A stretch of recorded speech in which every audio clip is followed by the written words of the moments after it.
तो मैं जब 20 साल विधायक था, मैंने लॉन्ग टर्म प्लानिंग की हुई है और उसी का परिणाम है कि हर घर तक पानी 1 साल के अंदर पहुंच जाएगा।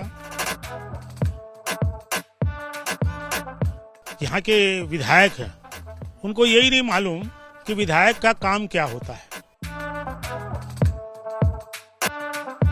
5 साल में बिलासपुर की शांति कहीं खो गई है। भूपेश बघेल जी तैयार रहें सत्ता के हस्तांतरण के लिए। बिलासपुर में बीजेपी प्रत्याशी अमर अग्रवाल है हमारे साथ। 3 बार मंत्री रह चुके हैं, 4 बार विधायक रह चुके हैं।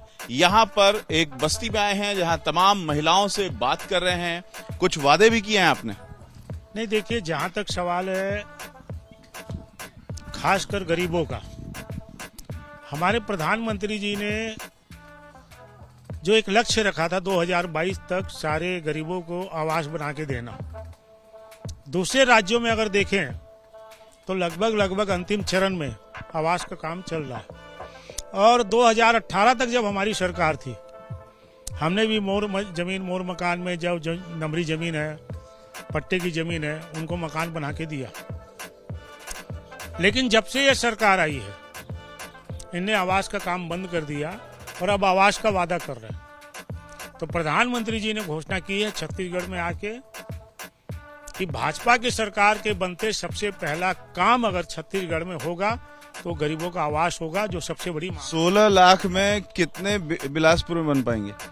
नियर अबाउट अगर बिलासपुर में देखें तो 40,000 के आसपास। पहले क्योंकि अपने आवेदन बुलवाए थे 32,000 आए थे, अब वो पुरानी बात हो गई। 40,000 आवास हमको 5 साल में पूरे करने हैं। कांग्रेस ने वादा किया था पिछले चुनाव में कि जो निराश्रित पेंशन है, परित्यक्ता, विधवा, विकलांग, 1,000 रुपया देने का वादा किया था। अभी ये सब हमारी कुछ बहनें हैं, ये बता रही है कि 300 रुपया मिलता है और उसके लिए भी बैंक जाना पड़ता है। तो भारतीय जनता पार्टी ये चारों श्रेणी में 1,000 रुपया देगी और बैंक मित्र के माध्यम से घर पहुंचा के देगी। ये भारतीय जनता पार्टी का वादा है। यहाँ के जो मौजूदा विधायक हैं, उनसे जब उनका काम पूछा गया तो वो आपके 20 साल के कामों की उन्होंने झड़ी लगा दी और तमाम दिक्कतें बताई। एक्चुअल में क्या है, जो यहाँ के विधायक हैं, उनको यही नहीं मालूम कि विधायक का काम क्या होता है। एक कहावत है, बेगानों की शादी में अब्दुल्ला दीवाना। तो अच्छी बात है, मेरे कार्यकाल के काम या भारतीय जनता पार्टी के कार्यकाल की वो झड़ी गिना रहे हैं। जनता तो बेहतर जानती है। वास्तव में बिलासपुर की जनता महसूस करती है कि ये शहर नेतृत्व विहीन हो गया। किसके पास जाएं, कहां जाएं, कौन समस्या का हल करेगा? और जनता गलती से जाती ही है तो उनके आंसू पोंछना दूर, उनके सामने रोने लग जाता है, मेरी नहीं चलती, मैं क्या करूं। ठीक है, अब अगर आप विधायक बनते हैं और बीजेपी की सरकार भी अगर बनती है तो मंत्री होना आपका तय है। क्या आपकी योजना है, कोई ब्लूप्रिंट है आपके दिमाग में? आप क्या करेंगे खासतौर से बिलासपुर के लिए? कि बिलासपुर का पूरा ब्लूप्रिंट, क्योंकि मेरी शुरू से मान्यता रही है कि 2 दृष्टिकोण से किसी भी जनप्रतिनिधि को सोचना चाहिए। पहला तो जो वर्तमान चीजें हैं और दूसरा 40 साल का भविष्य, उस शहर का क्या होगा, लॉन्ग टर्म प्लानिंग। तो मैं जब 20 साल विधायक था, मैंने लॉन्ग टर्म प्लानिंग की हुई है और उसी का परिणाम है कि हर घर तक पानी 1 साल के अंदर पहुंच जाएगा। 24/7 बिजली, इतने सब स्टेशन बने, बिलासपुर को मिलेगी। ये वर्तमान जरूरतें हैं। फ्यूचर का जो बिलासपुर है, एजुकेशन हब कैसे बनेगा, हेल्थ का हब कैसे बनेगा, टूरिज्म का मेन स्पॉट छत्तीसगढ़ का कैसे बनेगा, ये पूरी योजना में है भारतीय जनता पार्टी की और मेरी भी। उन सब चीज को पूरा करेंगे।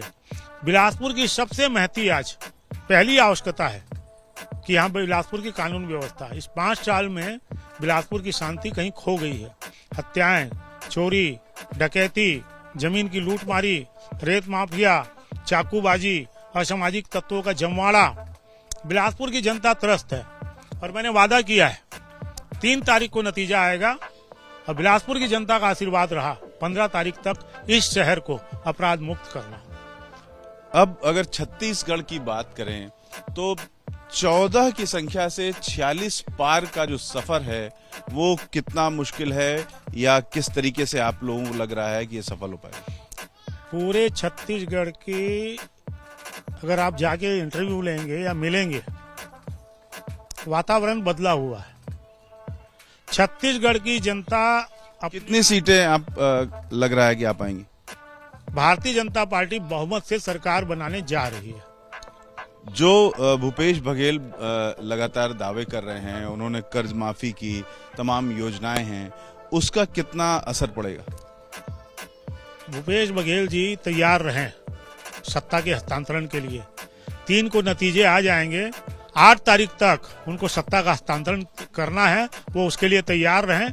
बाकी जो सारी चीजें हैं, वो जो घोषणा कर रहे हैं वो भी, और बाकी चीजें भी, वो हमको पूरा करना है और हम करेंगे। कार्यकर्ता के नाते आप लोगों के मन में अपना मुख्यमंत्री का नाम कुछ तय हो पाया है? भारतीय जनता पार्टी में कभी ये विवाद का विषय नहीं रहा। सब लोग बैठेंगे, जिसको पार्टी तय कर देगी वो हमारा नेता होगा।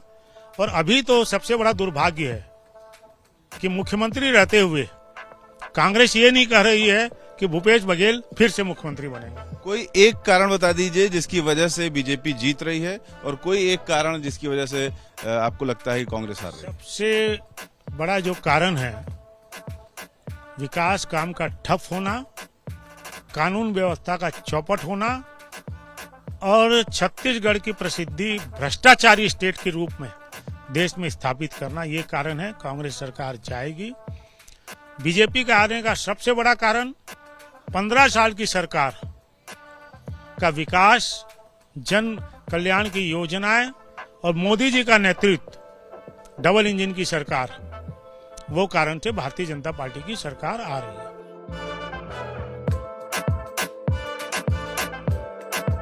नमस्कार, अनकट में आपका स्वागत है। मैं हूं रविकांत।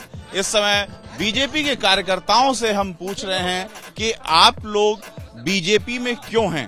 तमाम पुरुष कार्यकर्ताओं से पूछा हमने, अब महिलाओं से भी पूछ रहे हैं। आप लोग बताइए, बीजेपी में आप लोग क्यों हैं? अच्छा काम करते हैं इसलिए। आप बता सकते हैं? हाँ, क्योंकि हमारे बुजुर्ग भी बीजेपी से जुड़े हुए हैं, इसलिए हम भी बीजेपी का ही साथ देते हैं।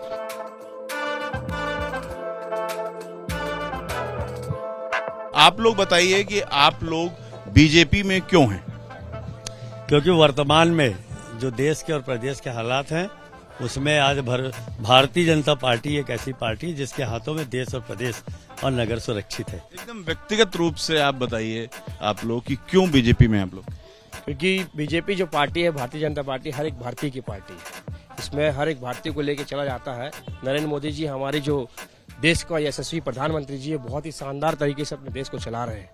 हर एक बुजुर्ग, महिला, बच्चे को लेकर यह देश आगे बढ़ रहा है, युवा को लेकर आगे बढ़ रहा है। इसलिए हर एक युवा और हर एक व्यक्ति आज भारतीय जनता पार्टी में जुड़ने की काम कर रहा है, क्योंकि यह समाज को लेकर आगे बढ़ने का काम करती है। भाजपाई कहलाना गर्व की बात लगती है? बिल्कुल गर्व की बात लगती है। और जैसा कि हमारे भाई ने बोला, एक गरीब, किसान, शोषित, वंचित सभी की पार्टी है। और हमें भी एक भाजपाई कहलाने में इसीलिए गर्व होता है कि जब आज विश्व की सबसे बड़ी पार्टी है और उसके हम एक छोटे से सिपाही हैं। आप छोटे से सिपाही हैं, ये बड़े से सिपाही हैं।